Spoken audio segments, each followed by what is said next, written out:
Assalamualaikum warahmatullahi wabarakatuh. Alhamdulillah wassalatu wassalamu ala rasulillah wa ala alihi wa ashabihi wa man walah. Wala hawla wala quwata illa billah. Kaum muslimin dan muslimat dimanapun berada, semoga Anda selalu dalam keberkahan dan dalam lindungan Allah. Ada satu pertanyaan yang menarik untuk kita kaji pada sesi singkat video kita kali ini.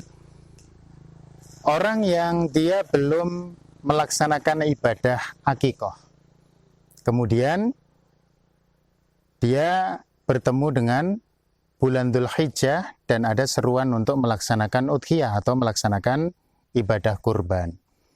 Maka bagaimana dengan orang yang seperti ini? Bolehkah dia yang belum berakikoh melaksanakan kurban? Tentu memang pertanyaan seperti ini kalau kita perdalam, ada banyak hal yang terjadi di baliknya. Dia belum melaksanakan akikoh itu, apakah yang dimaksud dia belum melaksanakan akikoh untuk putranya, atau dia belum diakikohi oleh orang tuanya? Nah, ini tentu perlu untuk mendapatkan kajian ya, bagaimana para ulama melihat persoalan ini.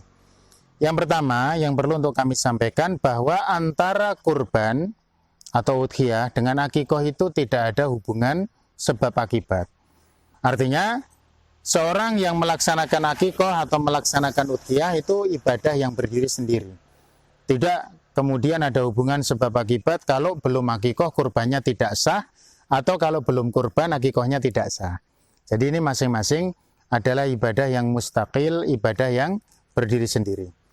Maka para ulama menyebutkan dalam persoalan ini, karena yang berhubungan dengan akikoh dan kurban itu adalah ketersediaan hewan kurban, atau kalau dalam bahasa kita orang Indonesia kebanyakan adalah adanya uang untuk membeli udhiyah itu atau membeli hewan kurban itu, maka dalam waktu-waktu yang kita ada perintah untuk akikoh, misalkan ada orang ketika bayinya lahir biayanya besar, dia harus menjalani operasi sesar sehingga dana tersedot untuk pembiayaan kelahiran.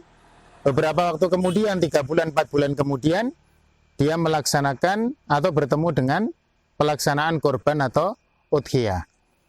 Padahal punya uangnya ya ketika pas udhiyah itu.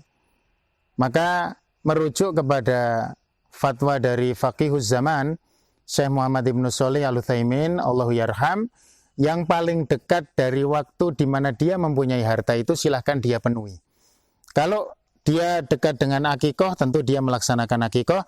Lah ketika pas akikoh tidak punya uang, kemudian beberapa bulan kemudian dia punya uang, padahal di situ ada udhiyah, maka yang dekat dengan udhiyah itu supaya hartanya ditunaikan untuk udhiyah. Jadi yang paling dekat mana, momentum dia memiliki harta itu, silahkan ditunaikan itu. Perlu juga kita ketahui bersama, kaum muslimin dan muslimat sekalian, bahwa hukum daripada udhiyah maupun akikoh ini sunnah mu'akadah menurut pendapat yang terpilih, jadi tidak wajib. Sehingga memang seyogianya tidak ada perdebatan yang cukup serius, meski kita pahami ini berangkat dari semangat daripada beragama.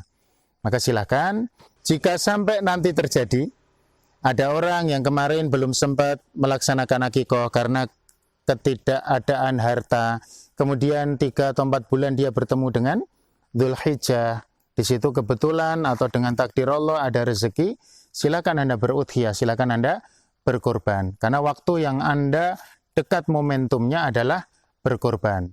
Bahkan Syekh Muhammad Ibnu Shalih Al-Utsaimin menyebutkan, jikalau waktunya bareng antara akikoh dengan udhiyah, karena kita pahami bahwa mayoritas ulama menghukumi udhiyah dan juga akikoh ini sunnah mu'akadah, maka Syekh Muhammad Ibnu Shalih Al-Utsaimin dalam fatwa beliau di dalam Liqa Al-Maftuh ya, itu menyebutkan bahwa boleh 2 niat itu digabungkan dalam satu amalan jika memang terjadi pelaksanaan yang bersamaan.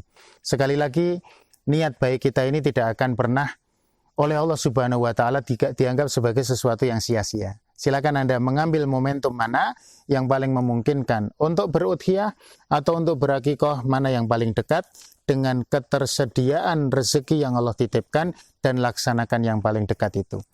Semoga Allah menjadikan kita orang-orang yang dekat dengan kurubat, dengan amalan-amalan kebaikan dan ketakwaan. Assalamualaikum warahmatullahi wabarakatuh.